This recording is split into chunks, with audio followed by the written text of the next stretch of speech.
नमस्कार दोस्तों, स्वागत है आप सभी का आपके अपने YouTube चैनल हिंदी एकेडमी में।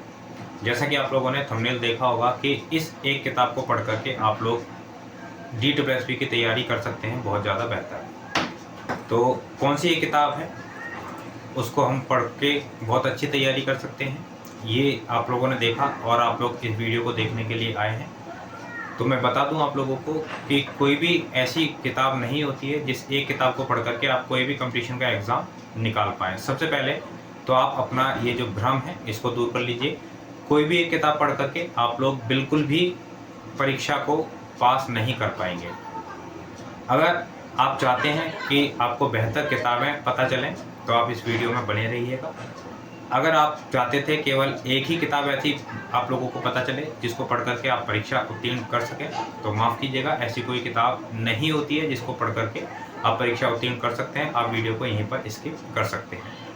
चलिए, अगर आप लोग साथ में बने हुए हैं और आगे वीडियो कंटिन्यू कर रहे हैं तो मैं आप लोगों को बताना शुरू कर देता हूँ कि कौन कौन सी किताबें हैं जिनको हम पढ़ करके अपनी तैयारी हिंदी विषय के लिए बेहतर कर सकते हैं। कोई एक किताब नहीं है जिसको हम पढ़ के बेहतर कर पाएंगे। किताबें मैं आप लोगों को बताऊंगा और कुछ किताबें आप लोगों को दिखाऊंगा भी कौन कौन सी किताबें हैं, क्योंकि कुछ किताबें ऐसी हैं जो अभी मेरे पास उपलब्ध नहीं हैं। कुछ साथी हैं जहां पर मेरी किताबें गई हुई हैं, उन्होंने पढ़ने के लिए ली हुई हैं, तो सारी किताबें मेरे पास नहीं है।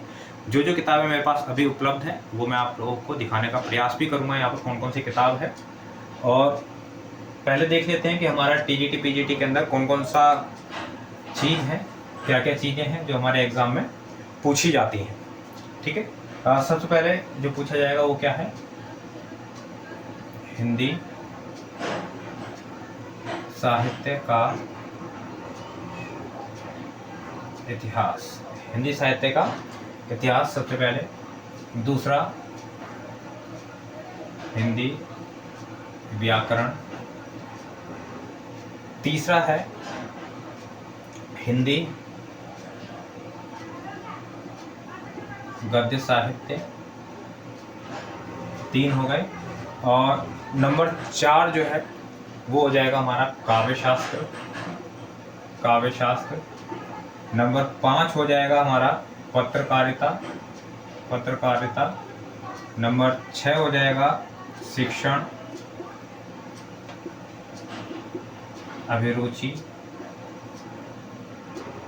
उसके बाद नंबर 7 जिसे हम कहें अन्य विषय कह सकते हैं, अन्य विषय। इनमें कौन कौन से विषय होंगे आगे की वीडियोस में आप लोगों को पता चल जाएगा और कौन कौन सी चीज़ें हैं जो इसके अंदर हम लोग पढ़ेंगे। ठीक है, चलिए, ये कुल मिलाकर चीज़ें हमें पढ़नी है, वहीं इनसे संबंधित किताबें हम लोगों को पढ़नी है। तो किसी भी एक टॉपिक के लिए किसी एक बुक में से सारी चीज़ें आना संभव नहीं है। आप पढ़ते रहेंगे, सीखते रहेंगे। ठीक है, पढ़ने से ही आप बेहतर सीख पाएंगे। तो एक एक करके हम लोग शुरू करते हैं। सबसे पहले बात करते हैं हिंदी साहित्य। ठीक है, हिंदी साहित्य के लिए हमें क्या करना चाहिए, तो हिंदी साहित्य के लिए हमें बहुत डिटेल में, अगर आप चाहते हैं कि DSSP का, TGT का या PGT का एग्ज़ाम क्रैक करें तो आप लोगों को बहुत ही डिटेल में किताबों को पढ़ना पड़ेगा। अब वो ज़माना चला गया जब DSSP में बहुत आसान से प्रश्न पूछे जाते थे, अब गहराई से प्रश्न पूछे जाते हैं। अगर आप लोगों ने अच्छे से किताबों को पढ़ा है साहित्य की तो ही आप उन प्रश्नों का उत्तर दे पाएंगे। चलिए, शुरुआत करते हैं हम लोग बहुत ही हिंदी साहित्य की। मैं मानता हूं कि सबसे बड़ी किताब के साथ में, और ये जो किताब है आप देख पा रहे होंगे बहुत अच्छे से, ये है हिंदी साहित्य का इतिहास रामचंद्र शुक्ल जी का।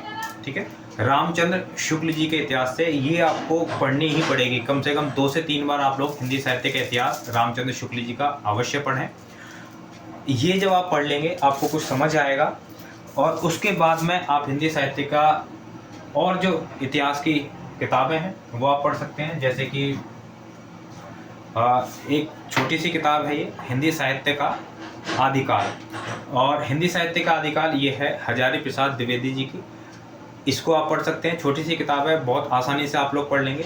पहले शुक्ल जी को पढ़ें, उसके बाद में शुरुआत करें। ठीक है, 2 किताबें सबसे पहले आप लोगों को पढ़नी है। एक तो हिंदी साहित्य का इतिहास जो पढ़ेंगे वो पढ़ेंगे आप शुक्ल जी का, और एक हिंदी साहित्य का इतिहास आप पढ़ेंगे डॉक्टर नगेंद्र का। डॉक्टर नगेंद्र का जो इतिहास है अभी मेरे पास नहीं है, नहीं तो मैं आप लोगों को दिखा देता। तो डॉक्टर नगेंद्र और शुक्ल जी का, ये दोनों इतिहास पढ़ेंगे। उसके बाद में मैंने बता दिया द्विवेदी जी की ये बुक है हिंदी साहित्य का आदिकाल, ये आप लोग पढ़ें, काफ़ी अच्छी बुक है, बहुत सारी चीज़ें आप लोगों को इसमें सीखने को मिलेंगी। उसके बाद अगली है आधुनिक हिंदी साहित्य का इतिहास, ये है बच्चन सिंह की। आधुनिक हिंदी साहित्य का इतिहास बच्चन सिंह की है, इसको आप लोग हिंदी साहित्य के लिए पढ़ सकते हैं, काफ़ी अच्छी बुक है। ठीक है, 3-4 बुक आप लोग पढ़ लीजिए हिंदी साहित्य की, आप लोगों का जो बहुत अच्छा हो जाएगा। ठीक है, उसके बाद है हिंदी साहित्य का सरल इतिहास, विश्वनाथ त्रिपाठी, बहुत ही पतली सी बुक है, बहुत ज़्यादा मोटी बुक नहीं है, एक पतली सी है, बहुत अच्छे से आप लोग आसानी से कम समय में पढ़ पाएंगे। विश्वनाथ त्रिपाठी की हिंदी साहित्य का सरल इतिहास, इतिहास को समझने में और ज़्यादा आप लोगों की रुचि बनेगी, इतिहास को आसानी से समझ पाएंगे। ये अगर 3-4 किताबें आप हिंदी साहित्य की पढ़ लेते हैं तो लगभग हिंदी साहित्य आप लोगों का कंप्लीट हो जाएगा। और ज़्यादा क्या करेंगे इसमें अंत में बताऊंगा मैं आप लोगों को। इसके बाद बात करते हैं हम लोग व्याकरण की। व्याकरण में हम लोग क्या कर सकते हैं, देखिए हिंदी के व्याकरण के अंदर कोई भी एक बुक हम देख सकते हैं हिंदी व्याकरण की। ये है मेरे पास में वासुदेव नंदन प्रसाद की आधुनिक हिंदी व्याकरण और रचना, काफ़ी अच्छी बुक है आधुनिक हिंदी व्याकरण और रचना। इस बुक को आप लोग देख सकते हैं, इस बुक को आप पढ़ सकते हैं, व्याकरण के लिए काफ़ी अच्छी है। इसके अलावा एक मेरे पास में हरदेव बहारी की है सामान्य हिंदी, इसके अंदर हिंदी से संबंधित काफ़ी मोटी बुक है। एग्ज़ाम के लिए बहुत सारी चीज़ें ऐसी हैं जो हमारे एग्ज़ाम के मतलब की नहीं है, लेकिन कुछ चीज़ें ऐसी हैं जो एग्ज़ाम के मतलब की बहुत अच्छी आप लोगों को मिल जाएगी हरदेव बहारी में, ये आप देख लीजिए। इसके अलावा एक ये बुक है, ये आपके काफ़ी सारे सब्जेक्ट, ये है भाषा साहित्य और संस्कृति मुकेश अग्रवाल की। ये काफ़ी सारी चीज़ें हैं जो आप लोगों की कवर करती है। मैं एक बार आपको बता देता हूँ क्या क्या चीज़ें कवर करती हैं। कुछ टॉपिक्स हैं जो आप लोगों को यहाँ पे मिल जाते हैं, भाषा और संप्रेक्षण, ठीक है, भाषा विज्ञान, व्याकरण, ये आप लोगों को थोड़ा मिलेगा इसके अंदर। और इसमें आप लोगों को भाषा, बोलियां, लिपियां, ये आप लोगों को मिल जाएगी। ठीक है, हिंदी भाषा का उद्भव और विकास बहुत अच्छा आप लोगों को इस बुक के अंदर मिल जाएगा, हिंदी की बोलियां मिलेंगी। ठीक है, हिंदी के राष्ट्रीय आंदोलन जो थे वो मिल जाएंगे। और इसके अलावा आप लोगों को इसमें थोड़ा सा जो पार्ट है वो आपको मिल जाएगा पत्रकारिता से संबंधित भी। ठीक है, जैसे रेडियो, सिनेमा, टेलीविज़न, इंटरनेट, समाचार पत्र, पत्रिकाएं, विज्ञापन। ठीक है, तो ये कुछ टॉपिक्स हैं जो आप लोगों को मिल जाएंगे पत्रकारिता से संबंधित, क्योंकि पत्रकारिता के लिए बड़ा ही मुश्किल होता है कोई एक किताब को देख पाना। ठीक है, चलिए ये आप लोगों का हो गया हिंदी साहित्य और व्याकरण से संबंधित। अब हिंदी गद्य साहित्य, वैसे तो हिंदी साहित्य की जो ये किताबें मैंने आपको बताई, गद्य साहित्य भी आप लोगों को वहीं से मिल जाएगा। इसके अलावा एक हिंदी का गद्य साहित्य है डॉक्टर रामचंद्र तिवारी का, बहुत ज़्यादा मोटा है। देखिए इतना अगर आप पढ़ सकते हैं, क्षमता है आपकी, तो इस बुक को पढ़ लीजिएगा। हिंदी का गद्य साहित्य रामचंद्र तिवारी, देख लीजिएगा, काफ़ी मोटी बुक है। अगर पढ़ना संभव है तो आप पढ़ लीजिएगा, पढ़ना संभव नहीं है तो आप ना पढ़ें, कोई बात नहीं, लेकिन अगर समय है आपके पास तो एक बार जरूर आप लोग पढ़ लीजिएगा इसको। बाकी हिंदी साहित्य की जो किताबें हैं जो मैंने बताई आपको, अगर वो पढ़ते हैं तो उनसे भी आप लोगों का बहुत अच्छी तैयारी हो जाएगी। उसके बाद बात करते हैं काव्यशास्त्र। काव्यशास्त्र की मैं आप लोगों को बहुत ज़्यादा किताबें नहीं बताऊंगा क्योंकि बहुत ज़्यादा प्रश्न पूछे भी नहीं जाते हैं। तो काव्यशास्त्र की अगर आप पढ़ रहे हैं भारतीय काव्यशास्त्र, तो ये एक बुक है निशा अग्रवाल की। ठीक है, यहाँ से आप लोग देख सकते हैं भारतीय काव्यशास्त्र। अगर आपको पढ़ना है पाश्चात्य काव्यशास्त्र तो एक ये है तारकनाथ पाली, डॉक्टर तारकनाथ पाली की, काफ़ी अच्छी बुक है जिसमें पाश्चात्य काव्यशास्त्र आपको अच्छे से मिल जाएगा। लेकिन जो प्रश्न हमारे काव्यशास्त्र से संबंधित पूछे जाते हैं TSSP के अंदर, ऐसा नहीं कह सकते कि इन दोनों बुक में बहुत अच्छे से पूरे क्वेश्चन कवर हो जाएंगे। ठीक है, कहाँ पर कवर होंगे, लगभग सारे क्वेश्चन, उन पर भी हम लोग आगे बात करेंगे। चलिए ये हो गया हमारा। इसके अलावा बात करते हैं पत्रकारिता की। देखिए पत्रकारिता के लिए सबसे अच्छी, वैसे तो कोई ऐसी बुक TSSB के संबंध में नहीं है जो केवल और केवल TSSB से संबंधित प्रश्नों को रखती हो। बाकी अलग अलग जितने भी पब्लिशर हैं उनकी किताबें आपको छपती रहती हैं हर साल, और उसमें भी कुछ पार्ट आप लोगों को पत्रकारिता का उसमें देखने को मिल जाता है, तो वहाँ से उसको भी पढ़ सकते हैं आप लोग। 1-2 अलग अलग बुक्स ले लीजिए। उसके अलावा बेसिक अगर पत्रकारिता का पढ़ना है आप लोगों को, तो कक्षा 12 में लगी हुई है आपकी एनसीईआरटी में कौन सी बुक लगी हुई है? अभिव्यक्ति और माध्यम। अभिव्यक्ति और माध्यम, ठीक है। अभिव्यक्ति और माध्यम लगी हुई है कक्षा 12 के अंदर। आप दुकान पे जाके पूछ लीजिएगा, आपको मिल जाएगी। उसके अंदर बहुत सारे टॉपिक हैं जो आप लोगों को मिल जाते हैं बहुत आसानी से, जो डीट प्लस से संबंधित आपकी परीक्षा में पूछे जाते हैं। सारे तो नहीं मिलेंगे लेकिन काफ़ी हद तक आप लोगों को वो मिल जाएंगे, ठीक है। चलिए, ये हो गई। इसके बाद आता है हमारा शिक्षण अभिरुचि। शिक्षण अभिरुचि की कोई भी आप बुक, ऐसी कोई बुक मार्केट में नहीं है जहाँ पर डीट प्लस बी के सारी शिक्षण अभिरुचि आपको एक जगह मिल जाती हो। तो उसके लिए भी आप लोग क्या कर सकते हैं, अलग अलग बुक्स ले सकते हैं। 2-3 बुक्स आप लोगों को पढ़नी पड़ेंगी। यूट्यूब से वीडियो देख सकते हैं, वहाँ पर आप लोगों को मिल जाएगी।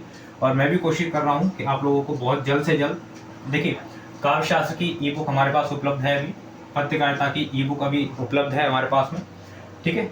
और इसके अलावा 2100 क्वेश्चंस की, 2100 से ज़्यादा महत्वपूर्ण प्रश्नों की श्रृंखला हमारे पास में उपलब्ध है अभी ई बुक के रूप में। अगर आप लोग चाहेंगे कि ये आप लोगों को फिजिकल बुक के रूप में मिले तो आप लोग बता सकते हैं। अगर ज़्यादा से ज़्यादा बच्चे चाहेंगे कि फिजिकल बुक के रूप में मिल जाए तो मैं वो आपको छपवा कर भी प्रोवाइड करा दूंगा, कोई इसमें समस्या नहीं है। शिक्षण अभिरुचि की भी एक बुक कोशिश कर रहा हूँ, क्योंकि मैं हमेशा वही कोशिश करता हूँ जो मार्केट में आप लोगों के लिए उपलब्ध ना हो। कि हिंदी साहित्य दुनिया भर का है मार्केट में, हिंदी व्याकरण दुनिया भर का है, गद्य साहित्य दुनिया भर का मार्केट के अंदर है, आपको आसानी से किताबें मिल जाती हैं। लेकिन काव्य शास्त्र पर, पत्रकारिता पर, शिक्षण पर, इन पर किताबें मिलना बहुत ज़्यादा मुश्किल होता है। तो ये मैंने दोनों उपलब्ध करा दी आपको। अगर आप हिंदी अकेडमी ऐप को इंस्टॉल करेंगे तो वहाँ पर आप लोगों को दोनों मिल जाएंगी ई बुक के रूप में, वहाँ से आप परचेज कर सकते हैं। साथ में आप 2100 प्रश्नों की जो श्रृंखला है इसको ले सकते हैं। शिक्षण अभिरुचि आप लोगों को बहुत जल्द मिलने वाली है, बहुत जल्द आप लोगों को मिल जाएगी। आप तैयारी करते रहिएगा तैयारी के बीच में, ठीक है। इसके अलावा हमें क्या करना है, देखिए इसके अलावा तैयारी, जब हम ये सारी चीज़ें पढ़ लेंगे तो उसके बाद हमें क्या करना है, देखिए 2 बुक और हैं, ठीक है। कौन सी 2 बुक है ये आप लोगों ने देखी होगी, आप लोगों के पास होगी। घटना चक्र बहुत ही अच्छी बुक है। कोई भी प्रश्न है, किसी भी प्रश्न का सॉल्यूशन इसके अंदर है, एक्सप्लेनेशन के साथ में है। कोई भी प्रश्न का उत्तर अगर है, पिछली परीक्षाओं में जो प्रश्न आए हुए हैं वो प्रश्न इसमें दिए गए हैं। और आप नया एडिशन ले लेंगे, पुराना एडिशन है, और उसके अंदर आप लोगों को क्वेश्चन की पूरी, ठीक है, अच्छे से एक्सप्लेन करा वो क्वेश्चन मिल जाता है कि ये कैसे था, कहाँ से था, क्या इसकी हिस्ट्री थी। तो इसके लिए बेहतर है। और दूसरा एक बुक है हमारे पास में, बहुत मोटी नहीं है, पतली सी है। ये है हिंदी की सरस्वती पांडे, गोविंद पांडे। ये बहुत ही बेहतर बुक है आपके लिए। और ये जो बुक है उसको आपको क्या करना है, इस बुक को कम से कम 2 से 3 बार पढ़ना है। ये 1 लाइनर है, इसमें आपको बहुत ज़्यादा डिटेल नहीं है, 1 लाइनर है। और इसके अंदर 1 लाइन में बहुत ज़्यादा डीप जानकारी आप लोगों को दी गई है। पूरी अगर हम बात करें पूरा हिंदी साहित्य या फिर पूरा DSSB के लिए, तो लगभग 50 से 60% इसी बुक में से कवर हो जाता है आपका। तो इस बुक को ज़रूर आप लोग पढ़ लीजिएगा और 2 से 3 बार जरूर आप लोगों को पढ़नी है। इसके अलावा क्या करना है आप लोगों को, इसके अलावा मार्केट में से जो भी आप लोगों को हिंदी के प्रैक्टिस सेट उपलब्ध हो पाते हैं वो आप देख लीजिएगा ज़रूर। अलग अलग किताबें हैं, जैसे ये है डॉक्टर पूर्णचंद टंडन है, हिंदी साहित्य और वस्तुनिष्ठ, ये वाली जो बुक है इसमें काफ़ी सारी प्रैक्टिस आप लोगों के लिए दी है, ये आप देख सकते हैं। इसके अलावा ये DSSB के लिए उपकार का प्रैक्टिस सेट मैं एक बार लाया था, तो ये भी आप देख सकते हैं। मतलब मैं ये नहीं कह रहा हूँ कि आपको उपकार का लेना है, कहने का केवल तात्पर्य ये है कि आप लोग प्रैक्टिस सेट कम से कम 3 से 4 अलग अलग प्रैक्टिस सेट आप लोगों के पास होनी चाहिए, अलग अलग पब्लिशर्स के। पहले आप लोग पढ़ें, उसके बाद में कम से कम हफ्ते में 1 प्रैक्टिस सेट आप लोगों को करना पड़ेगा, तभी आप लोग काबिल हो पाएंगे DSSB के सिलेक्शन के लिए, ठीक है। बहुत ज़्यादा आसान नहीं होता है और बहुत ज़्यादा मुश्किल नहीं होता है, क्योंकि समय अभी आप लोगों के पास में है। तो आप लोग तैयारी करें, बेहतर करें। और इस तैयारी में अगर आप चाहते हैं कि मैं आपके साथ रहूं और मैं आपकी तैयारी को बेहतर बनाऊं ये सारी बुक्स आप लोगों को एक एक करके ना पढ़नी पड़े, इन सभी बुक्स का जो कंक्लूज़न है वो आप तक पहुंच जाए, तो आप जो हमारा नया बैच है उसको ज्वाइन कर सकते हैं। व्हाट्सअप नंबर आप लोगों को बोर्ड पर दिया गया है, वहाँ पर जाकर आप लोग पूरी जानकारी ले लें बैच के बारे में और बैच ज्वाइन करें जल्द से जल्द, ताकि हम लोग आगे और बेहतर अपनी तैयारी कर पाएँ। जितना समय हम लोगों को साथ में ज़्यादा मिलेगा उतना ज़्यादा हम लोग तैयारी अच्छे से कर पाएंगे। बहुत ज़्यादा तैयारी करना या फिर बहुत ज़्यादा पढ़ना आवश्यक नहीं होता। तैयारी करने के लिए आवश्यक होता है कि हमें कितना पढ़ना है ये पता होना ज़रूरी है, और क्या पढ़ना है ये पता होना ज़रूरी है।